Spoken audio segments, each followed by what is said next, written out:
Welcome back to the Rhetoric Warriors podcast. We are teaching Americans to persuade Americans because I think we may need some training from what I'm seeing.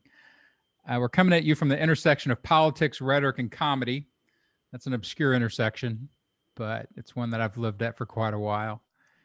You can find us on social media. I tweet jokes all day long at Rhetoric War, short for Rhetoric Warriors, or visit us at rhetoricwarriors.com. You can take our 1-year master course in persuasion and get people to do what you want them to do, regardless really of whether they want you to do that or not. We'll be talking about some of that today. I'm Dr. Dan French, rhetoric PhD and escaped professor. I'm also a stand-up comedian and comedy writer from late night TV in Hollywood. I tend to blend entertainment and intellectual pursuits, and that's what this is about. In this podcast, we talk to people from the right, try to convert them, because I enjoy doing that. I talk to comedians about their politics. That's always an interesting process. And I bring on persuasion professionals, which is what we're doing this week. I have a long connection, a long and interesting connection to our guest today. It started when I was, 23, I think. And then it jumped like 35 years and now it's back. My guest today, I would call, for me at least, when I look at it, you're one of the giants of 20th century academic rhetoric. 12 books, 10 years as dean of the College of Communication at UT Austin. Has sent hundreds, if not, thousands of well-trained rhetoricians into the world. And he got me into this tar pit of rhetoric when I was 23 by making me his teaching assistant in his general persuasion course at UT Austin. One of the best teachers I've ever had. Welcome, Hart. Glad to be here, Dan. Do you do podcasts? Do you get interviewed very much? Yeah, I don't say yes very often, just because it's I've got so much else, other things to do. But I've done a fair amount of it. Yeah, this is kind of where I want to start, because you've lived inside of academics you got your PhD in 1970, right? That's right. So you're at 50 years. Unfortunately, that's correct. But you've been inside academic rhetoric, inside that world, for 5 decades. And I moved into that world for a while and kind of poached things and move in and out. I've never been a particularly academic person, but I'm fascinated by the intellectual side of it. So from that perspective of being inside the university for as long as you have, as a rhetorician, kind of explain that to people. Like, how does that work? How do you stay in one place for that long? I suppose, for me, I'm just a person that's always asked questions. And the wonderful thing about the university life is you can learning. And so when I go into a classroom of undergraduates, in a lot of ways, there to try to learn more. Now, I'm going to teach them some stuff along the way. But I go in there and the kids are always going to be 20 years old. And as you, unfortunately, I have continually gotten older. But when I walk into the classroom, I have a chance of being 20 years old again. And I got to tell you, it's just a wonderful feeling. And I go and I ask my students, the answers to the questions of the day, what they're thinking about. And I suppose I bring some wisdom to it because I'm older and been around the block. So to me, university is a dynamic place where things are constantly changing. New questions come up. I had a student last fall. We were talking about something, and he said, "Well, you need to learn more about TikTok." I said, "What's that?"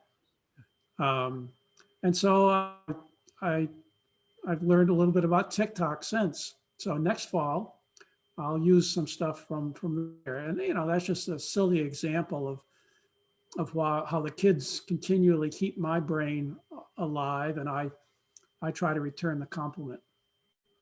Yeah, and that's the way I would describe your teaching. Like it's very um, you incorporate a lot of things. You incorporate pop culture. You incorporate, sort of old time deep academics, but there's an aliveness to your classes. I think that's true. This past semester, I unfortunately taught online because of COVID, and I thought I was going to just detest it, but it was uh, I couldn't see and touch the kids in real life, but we had conversations through Zoom, and it was terrific. Back and forth. What are you thinking about, and how are you feeling about you know Trump versus Biden? Whatever we were talking about. So yeah, I try to keep staying alive by keeping the brain going, I guess. Do you track people that have come through your class? Like I mean, in academics, it's fairly easy, I would guess. Like the people who go on, from the graduate school and things like that to become professors. But have you watched? Have you ever had the experience of seeing your ideas applied, or some of the things that you've talked about applied by somebody professionally that you've watched? It's kind of funny, Dan. I have met a number of students over the years that I'll see them at a ball game or in the DFW airport waiting for a flight, and and they'll come up and they'll say, "Oh, good to see you," and "Oh, you had such an influence on me. I'll never forget when you told me X, Y, and Z." And I have no idea what they're talking about. Uh, so you get a feeling sometimes that whatever it is that you're doing, some little thing that you don't even notice is going on, and that's kind of wonderful. But I must say that a lot of times I don't remember that particular moment, but it became a moment for the student that, for whatever reason, rang a bell, uh, got their brain going in a certain way, and uh, that's exciting. It's fun, and then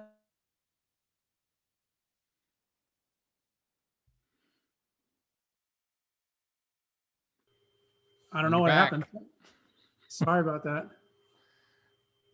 Yeah, these satellites way above the Earth sometimes aren't doing their miraculous jobs. No, I was thinking. Sorry, this is an interruption. But I was thinking the other day, what if uh, there wasn't Zoom or the internet when I started graduate school in 1966? Um, I, what do you make a long distance phone call? And that was very expensive in those days. I Yeah, mean, college couldn't have happened. Um, that's so true. Education would have stopped. they really would have stopped. Um, so Yeah, that's anyway, interesting. I came to grad school at UT in 85, and that was right when people were starting to use computers for word processing. I think I remember John Daly still had some punch cards laying around, and I can't imagine, you know, like even before that, I couldn't have done grad school with just typewriters. I don't think I could have done it. interesting. Yeah, I remember the copy machine being brought into the university library when I was at Penn State. The copy machine.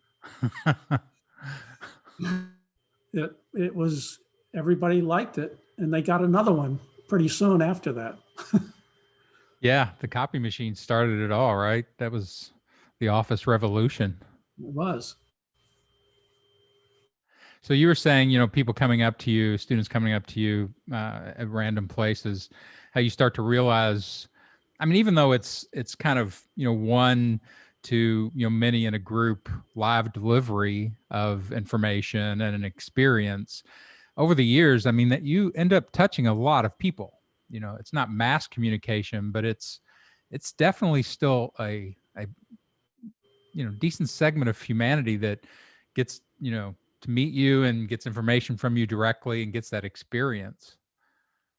No, that's true. And, one of the things that I find interesting, Dan, is that um, sometimes I'll have students take a class and then take a second class from me. And I have noticed that there's no relationship between whether they take another class from me and the grade they got in the first.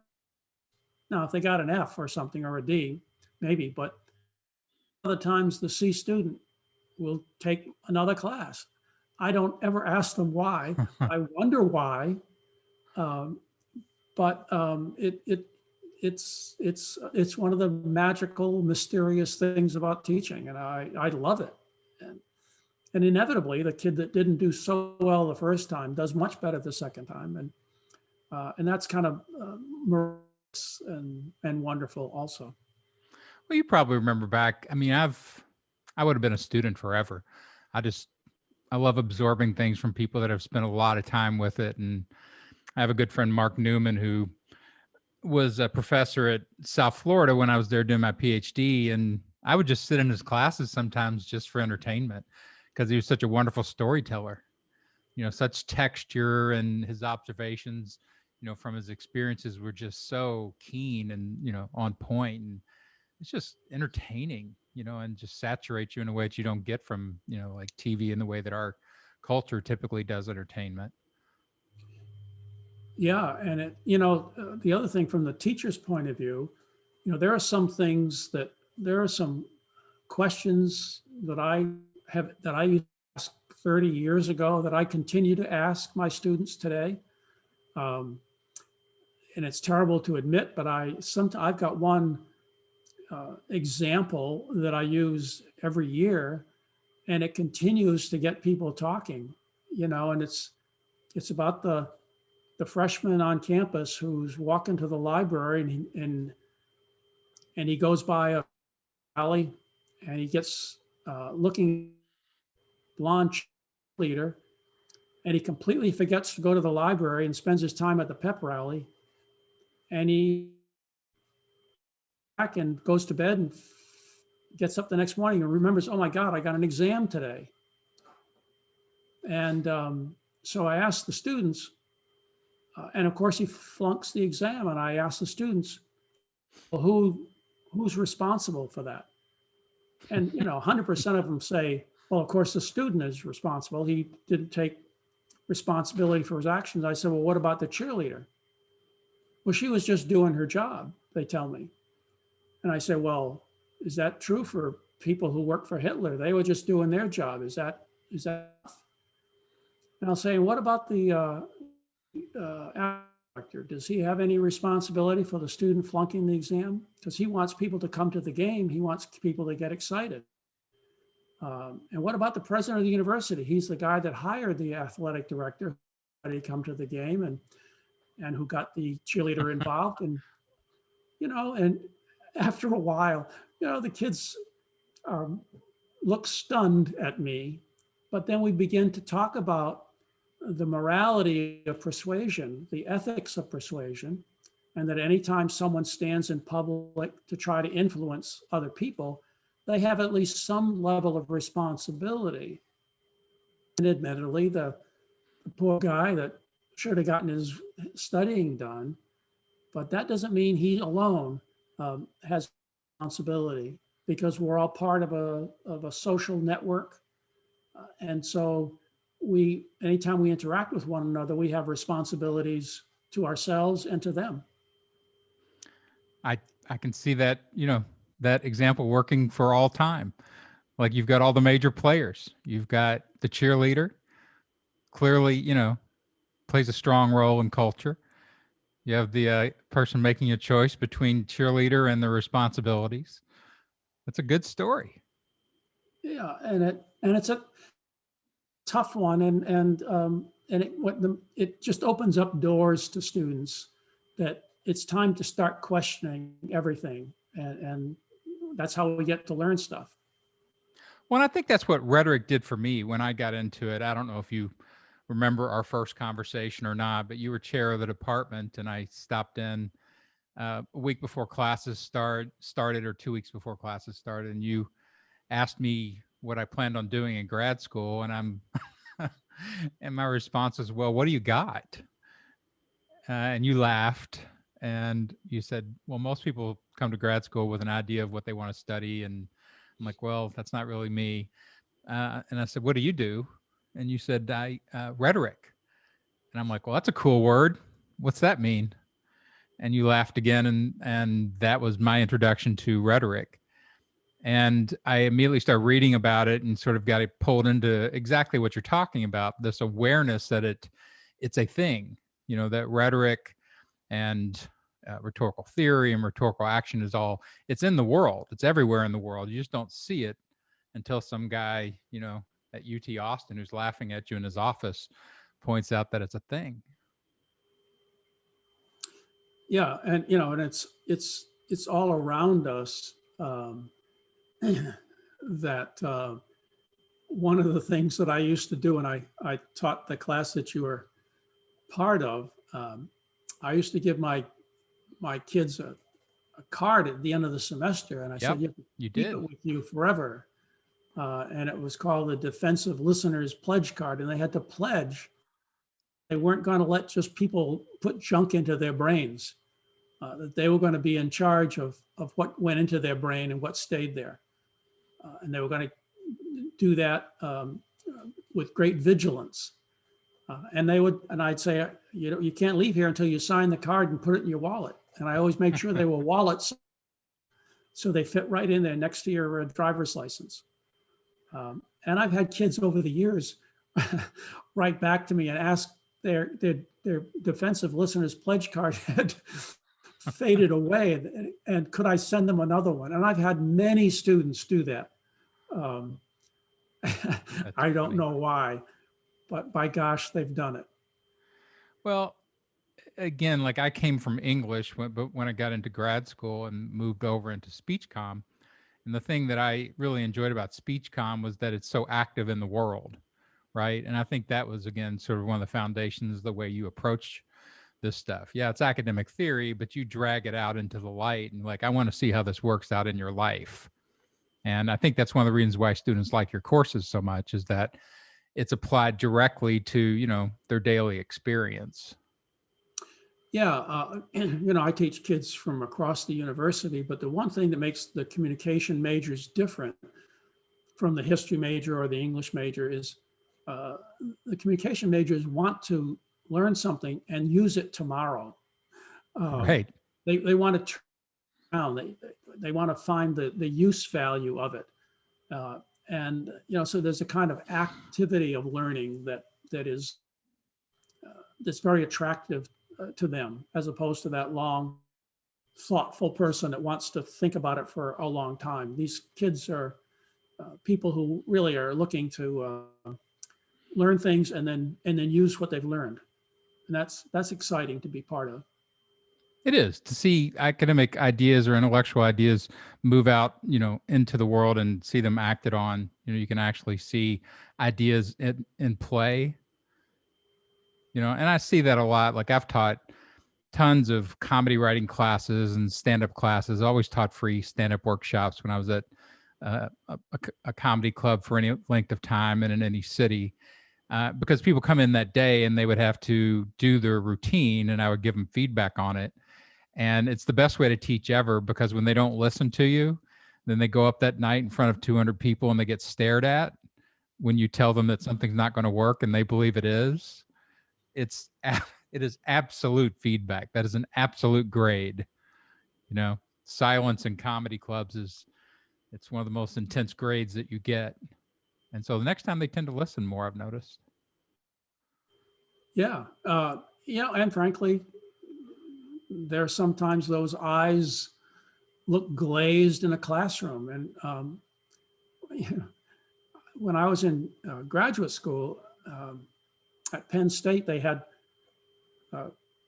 classes that went Tuesday, Thursday, Saturday. On Saturday, they went from 8 to noon. And I always signed up for the Tuesday, Thursday, Saturday, 8 o'clock session when I was a graduate student, because I used to love to go in there on Saturday morning and try to get the kids to look alive and smiling within an hour on a Saturday morning after they've been out drinking on Friday night. Yeah, that'll hone your teaching skills, right? And it was perverse, but I loved the challenge of it. It's funny. So, do you feel like, again, sort of starting from this idea that you've, worked your wizardry a lot within an academic context, where have you seen like people in the world adopting a rhetorical perspective? Like my thing has always been to harvest from the things I learn and go out and when I worked in TV and when I do live shows and things like that. I almost always teach along with my stand up, I've noticed. What about your stuff? Like you've written a lot of books. Uh, what would you say about trying to get your stuff more into the popular consciousness? Like, what does that look like? Yeah, it's always a set of choices one makes. Um, I love writing, but I tend to want to write books where I can prove what I'm saying, as opposed to writing more opinion-based books. And so my books have been sort of that in-between world between the purely academic and the more trade kind of press. And so the presses that I've done books with are places like Oxford and Cambridge, and those presses try to take academic work and try to get it as close as they can to a serious lay reader. Mm-hmm. And so it's an in-between area that, so I just, had a book I mentioned before that about Donald Trump that came out this past year. And it's an attempt to, get people to understand why Trump voters are Trump voters. And it's, my great concern, for the nation right now. We've got two teams, and there's about 50% of the American people on each team. And I don't think the teams are going to change all that much. And so I think to me, the great question of the day is, what are we going to do about that, we Americans? We can just continue to scream at one another, throw bricks at one another, laugh at one another. And those strategies are all being used today, and even more violent ones. Or we can simply say, look, we're a nation of great diversity. We're probably not going to change each other overnight, but we need to find a way to live with one another. And so I think a lot of ways that's what I try to do, is to try to get people to understand what's at risk when people go off their nut and shut down and don't let new information come in from the other side. Right now, 80% of the Republican people who vote Republican think that the Democrats are socialists. And right now, 80% of Democrats think that Republicans are racists. That's survey data that came out about 2 weeks ago. Those statistics are alarming. And those are the only choice. You're either a socialist or a racist. Which one are you? And, I know very few socialists and very few racists. I know a lot of people that through the day and when they can, and otherwise do their job and raise their family. So my great concern as a teacher and as a scholar, I guess, is to try to get people to sit down and pay a lot more attention to what other people are thinking and why they're thinking that way. So let's talk about this, because I have a lot of opinions on this too, coming from sort of entertainment and watching. Essentially, one of the avenues into understanding Trump is that he drug entertainment aesthetics over into politics, I would say for the first time, especially at that level. Reagan pulled in drama, aesthetics, could do a great dramatic speech and spoke like a great dramatist, very Shakespearean with the shining city on the hill and, that kind of stuff. But Trump brought in reality show politics or reality show entertainment principles all the way from, provocation to, high stakes to constant conflict, all the things that you see in that world. And it's really, I find really hard to do traditional, sort of logic based argument and sort of, slowed down, careful thinking and talking in entertainment world. And I think for me, part of it, when I look in there and see what's happening, it's just this massive takeover of that space by entertainment, and we haven't adjusted to it. Like, we don't know how to adjust and teach people how to talk within those contexts. Well, I think you're absolutely correct, Dan. Um, and he brought a whole different aesthetic to politics. He made it easy to listen to politicians, and a lot of times people don't find it easy to listen to politicians. They sound like politicians, and he didn't sound like a politician. He sounded like you might meet, and that would make sense to you after you had two beers. And he had that kind of directness in your face quality that a number of people, a lot of people that I talked to, a lot of Republicans I talked to said, look, he's not a very nice man. He doesn't behave well, but you know where he is. He's authentic. You know where he stands on things. And, that for whatever reason, a lot of politicians have not made themselves available to people in that kind of emotionally open way that Trump has. Mm-hmm. And that's attractive. And it's hard not to watch Donald Trump, no matter what your are. Now, a lot of people don't want to watch him for very long, but he's a fascinating character. He fastens our attention on him with great ease, and that's a terrific skill that he ran a lot further than most people thought he could run with it. Yeah, I think it's interesting, having worked in Hollywood for, as long as I did. I've I've seen this, from the inside, and almost all the characters that you see on TV, especially talk show hosts and sort of dominant comedians that become, widely known, they all have a Donald Trump personality.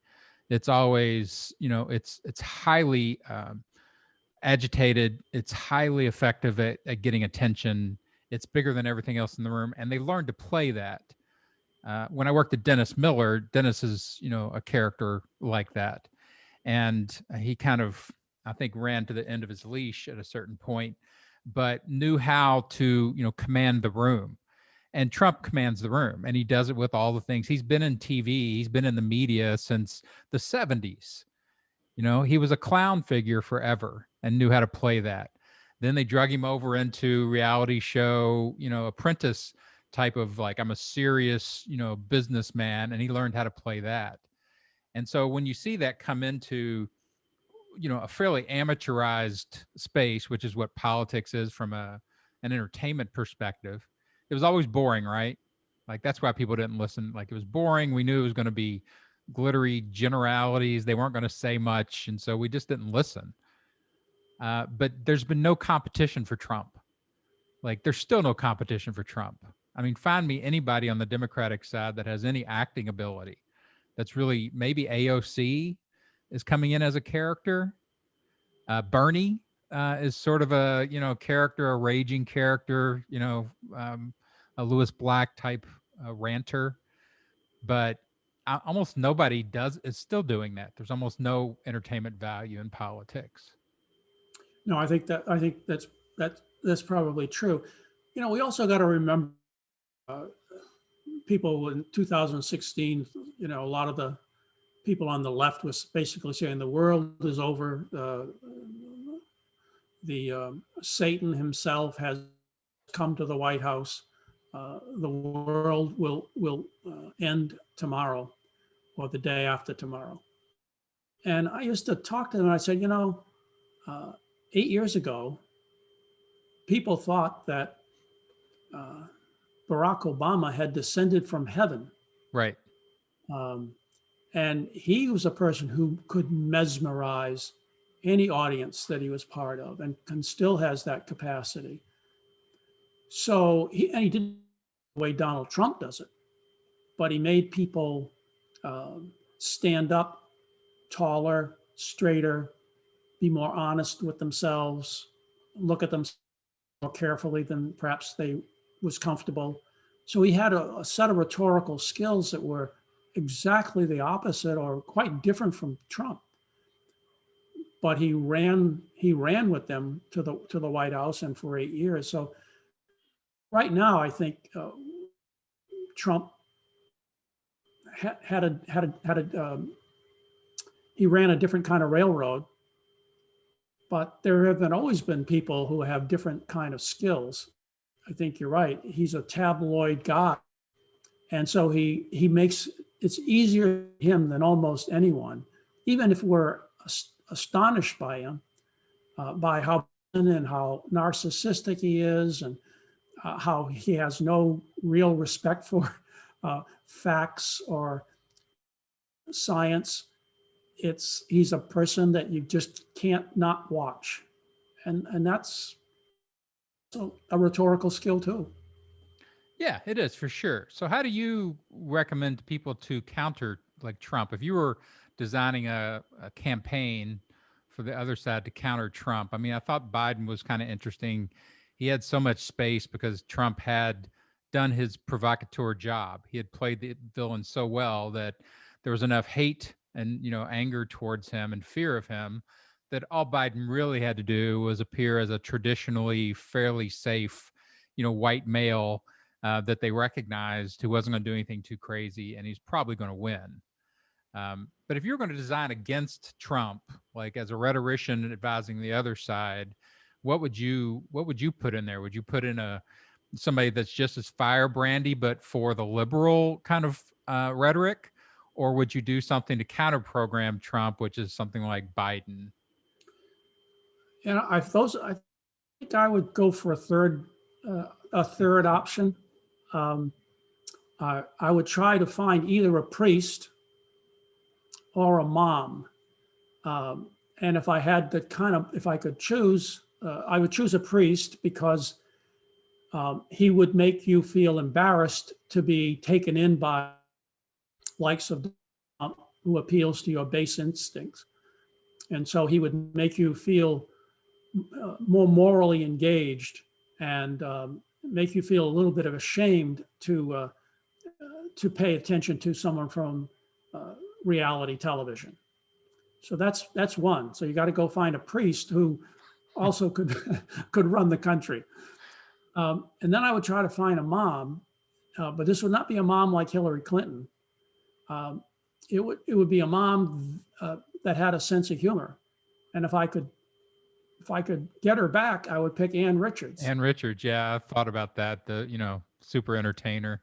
She was entertaining, but she was also had a sternness to her. She knew what her values were. You would sit up straight in her presence, but she also didn't take herself as seriously as, say, Donald Trump does. And one of the things about Trump that a lot of people is that he can't laugh at himself. Right. And that's a terrible liability for any of us human beings, but especially for a president. If you can't laugh at yourself, he's very thin-skinned. He takes everything very personally.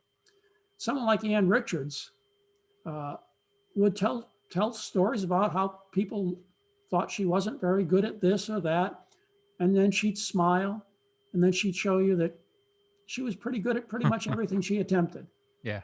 Um, but someone with a sense of humor, not an attack sense of humor like Trump. So that's it. A mom or a priest. I think that's what the Democrats need to take on Trump. That's funny. Yeah, I've never really worked, straight in politics. This is the last few years, last 5 years I've been doing marketing. I'd never worked in business before, and it was interesting to try to adapt rhetorical theory over into marketing, um, adapting it over into politics. Like I don't know. I keep toying with the idea that Biden and the Democrats, what they really need is a really good insult comic. Like there's some ways I remember thinking watching Hillary that if she'd have just had a few really good barbs, not basket of deplorables level, which I haven't heard that kind of phrasing since the 1800s for an insult. But man, just a couple of good insult comedy writers, and she would have just shredded him. I disagree. That's letting, as they say in sport, not let the other team's strategy become your strategy. I think when you go against a guy like Trump, you don't want to try to out Trump him, because then that's just a whole bunch of pigs rolling around in the mud and everybody gets mud on them. I think what you really needed was to have a Hillary who could look at him and say, "Now, don't you feel ashamed of yourself, Donald?" Now, Hillary couldn't do that because she was too brittle, too tough skinned. She wasn't mom enough. She needed to be. So you think shame would work as a rhetorical approach with Trump? No, I don't think it would make him ashamed of himself, but I think it would make us ashamed to be identifying with him if he's behaving badly.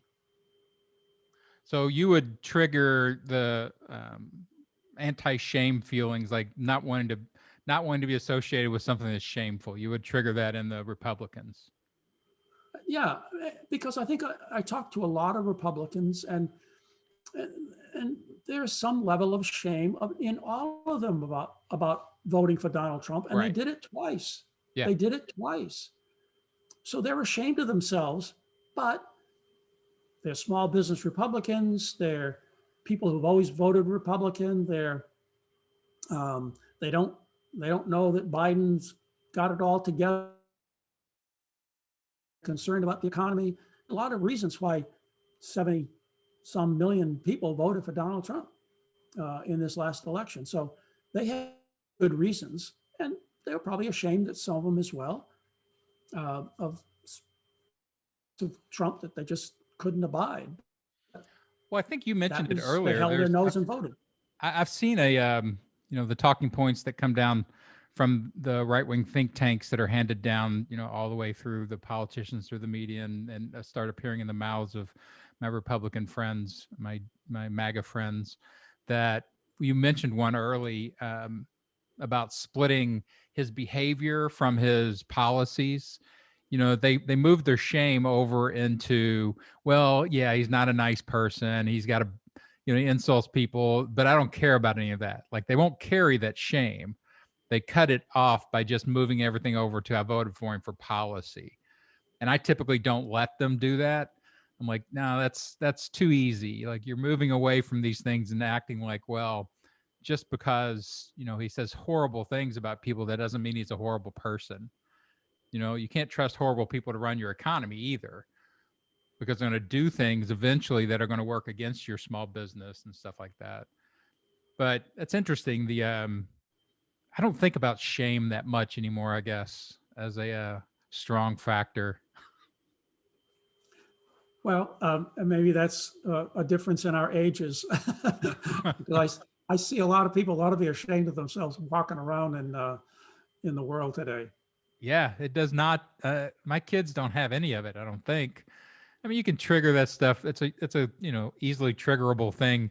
My kids get it about their appearance and like their sort of whether they're performing the identity correctly, and that kind of stuff. My son does a lot of Zoom, a lot of live podcasts or live streaming sessions, and he's always worried about like he had braces for a year and he wouldn't be on camera. I lose you again. All right. Sorry. I'm sure it's not your fault. I'm sure you're doing nothing. Well, it's what we would Wi-Fi, and it's the best. We talked to the guy, and he came to look at it, and he said, "You got the best you can get." So Yeah. Well, such is life. yeah, such is life. So that's, to me, it's interesting. Like you would weaponize shame, and you would weaponize strong femininity, strong self-aware femininity. You know, I think it's important. Um, I talk to my students, and a lot of times they're highly cynical, particularly about politics, but a lot about life. And so we talk about cynicism in class a lot. And so I tell them, I said, in my opinion, you ought to never say anything or never even think anything that you wouldn't say or think in front of a 9-year-old. And it's surprising that suddenly their heads kind of snap around. And I'll say, would you just say what you just said in front of your 9-year-old kid brother? And inevitably they well, no, I wouldn't want to say that in front of them. And I said, well, aren't you ashamed of yourself for having said it in front of me? Um, it's a way of just trying to open their minds up and do it with a little bit of sense of humor. Uh, but if I were those Trump voters, I would say, uh, how do you feel about voting for Mr. Trump, or if it were Mr. Biden, could you make the case in front of your 9-year-old child um, and tell them the whole story? And when you're picking a candidate, you ought to pick one that you feel good about talking about to your 9-year-old kid. And I think if we use that as a criterion, we'd make we'd be less cynical. We'd be more thoughtful. We'd be aim in our decisions. Just don't think anything or say anything that you wouldn't do in front of a 9-year-old. uh, you weren't raised by a stand-up comedian dad. You need that. Like my 9-year-olds, I used to tell them all the time, I'm like, you guys need to up your game. Your deviance game is far behind mine, because they would, constantly reprimand me for my my jokes. My daughter and I have a famous interaction. She's maybe 10 or 11, I guess. We were watching the Academy Awards, and Kirk Douglas was on. And this was post stroke, and he had rehabbed, and they tried to do a bit with him. And he's upper 90s at this point, and it's very hard to understand him. And God bless him for being out there. But they had two young ingenue presenters who were flirting with him. And I'm just watching this, and at one point I'm like, wow, he is so old. Like the Grim Reaper better hope the Grim Reaper doesn't watch the Academy Awards, because he's going to be like, oh, I forgot about that guy. And my daughter at 11 years old could not handle this joke. She's like, Dad, you can't say that, he's old. I'm like, well, first of all, old people are just people. It's more respectful to do humor about them just like you would at any other time. And second, he's not in the room. He's a celebrity. I can say whatever I want. She never bought my argument. Well, she was a fine young lady, I'll tell you. And she ought to go and tell her father how to behave better. Probably so. But this sense, like you said earlier, like you shouldn't get them roll around the mud. To me, like when you're doing entertainment, you don't stay out of the mud. You get better with the mud. Like whoever has the best mud wins. I mean, I'll go back to Reagan with "There You Go Again." One good zinger, and I remember it 40 years later or 30 years later, wherever it was. And that's what my point was about Hillary. She tried to zing him, tried to zing his people, and it was just poorly done. If you're going to do it, if you're going to use that technique, then you better, be armed. You better have really good stuff, because mediocre stuff will come back to haunt you. And Trump's not particularly good at zinging. He's just insult central. He does so much of it, and he'll pluck things like fake news, and, he'll pull an insult for everybody, but it's very simple. A really good writing staff could counter all that stuff and just crush him, which is what I would like to see happen. I think in the case with Hillary Clinton, she said something that was unfortunate. And as you say, either should have kept doing it or done it better.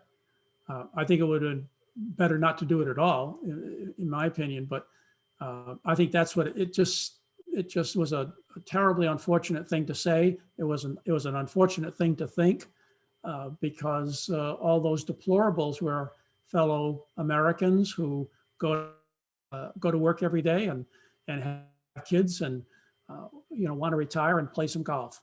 And You're very forgiving of the American people, Rod. um, yeah, I am. Probably I'm an optimist by nature, but yeah, I do. I think most of the people I know are good people. They mess up, all of them, myself included. And what bothers me is when people become so filled with themselves that they think that they own the moral calculus of life. And I think we all ought to think a little bit less of ourselves and a little bit more careful about what we say to one another. Um, So this de-villainizing of the landscape, again, that goes against the entertainment principles that we were talking about that Trump has imported over here without a villain. And I think I'm watching Biden try to do this. He was in the Senate for so long, and he doesn't see the Republicans, as villains. I think one of the things that worries me sometimes about Biden is that he's going to think he's still in the, Congress of the 1970s and maybe the 1980s. And it's not. I think the government entity itself, the GOP has changed. These are not, the same kind of people that he's used to dealing with who will work with him behind the doors, behind doors and make compromises. It worries me a little bit that he's been trained to expect, that he's not cynical enough, or maybe not realistic enough about what's happened to politics. well, I guess it depends what kind of brand of realism you buy into.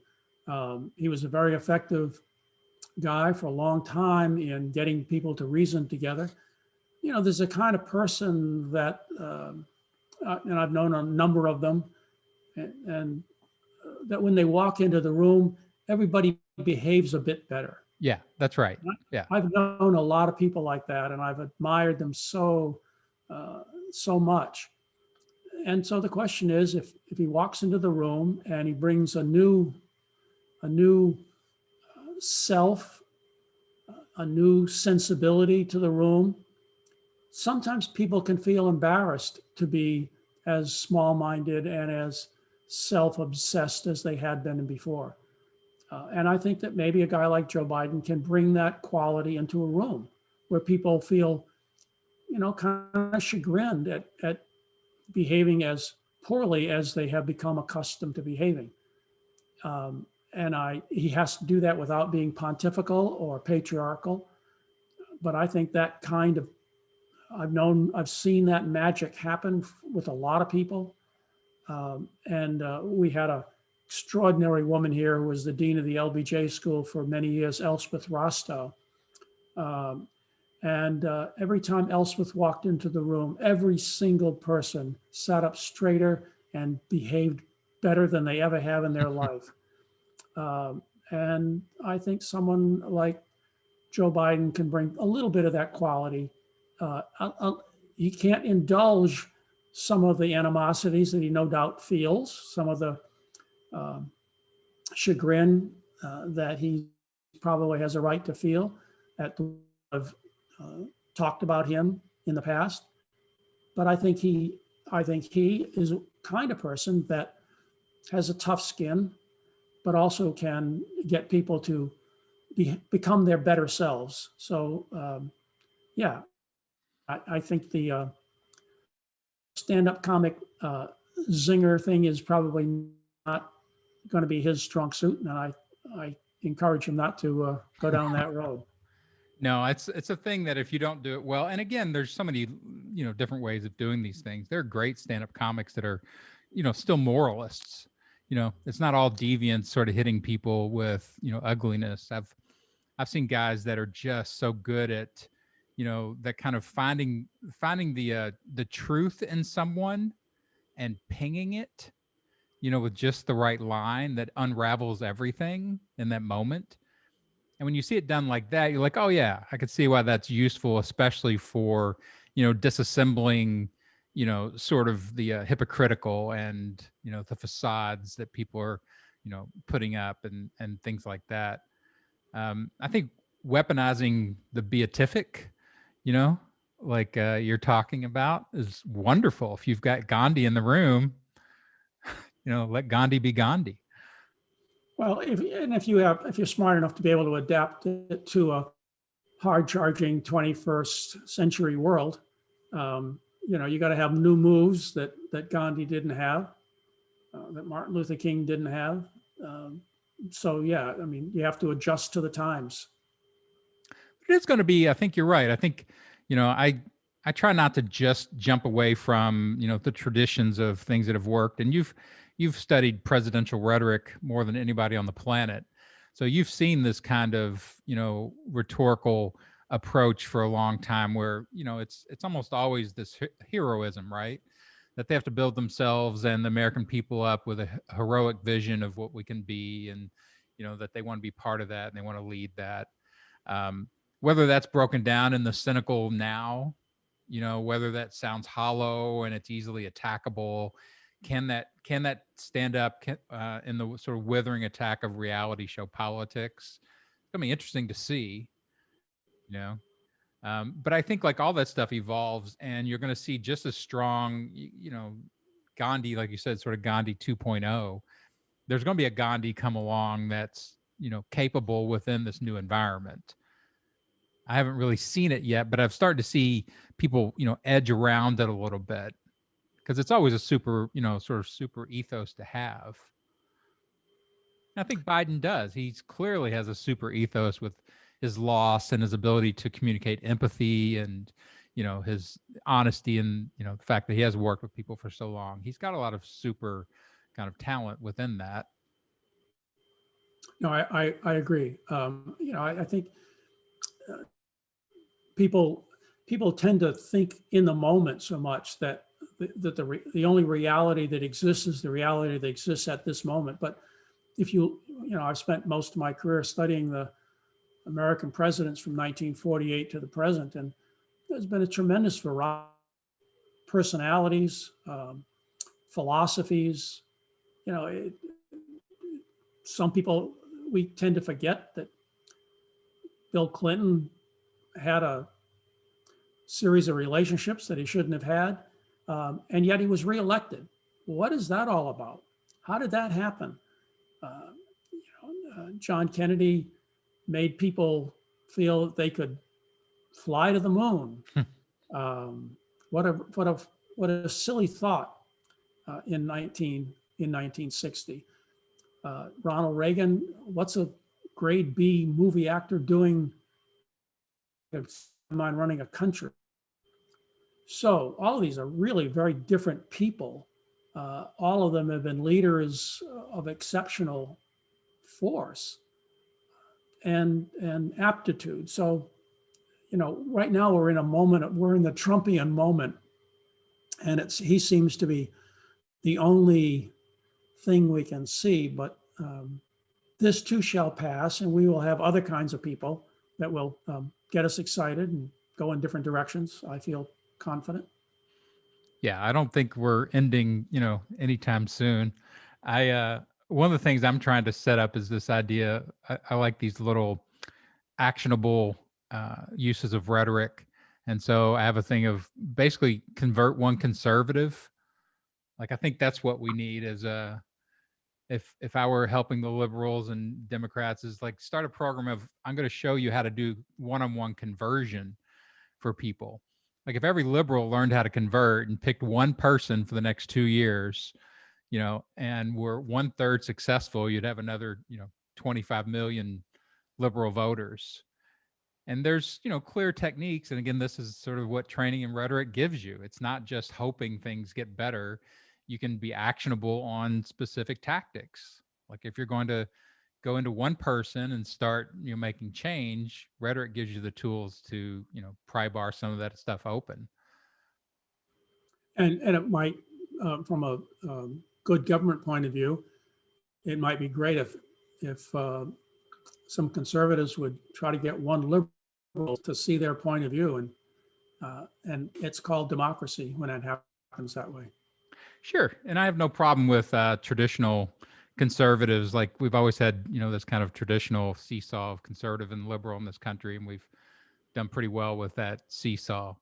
I think everybody gets very very worried when you get the heavy end of the Trumpian MAGA movement, and you're like, oh, this is far beyond what conservative politics has been. And I think that's why there's so much reactivity to it now. And I'd just like to give people some more tools, because I learned so much from the people that I took classes from and the training that I got. My whole thing has always been to try to get out and talk about that directly to people who aren't students. And I was a professor off and on, assistant professor at a couple of universities, but I've always wanted to spread the doctrine a little farther, I think. I think that's just admirable, Dan. Godspeed to you. I mean, it's that too is doing the work of teaching, and it just different kind of classroom. This is true. Well, Rod, I'm not going to take any more of your time. I appreciate this very much. It's been great talking to you, Dan. Really enjoyed it, and it's been thoughtful.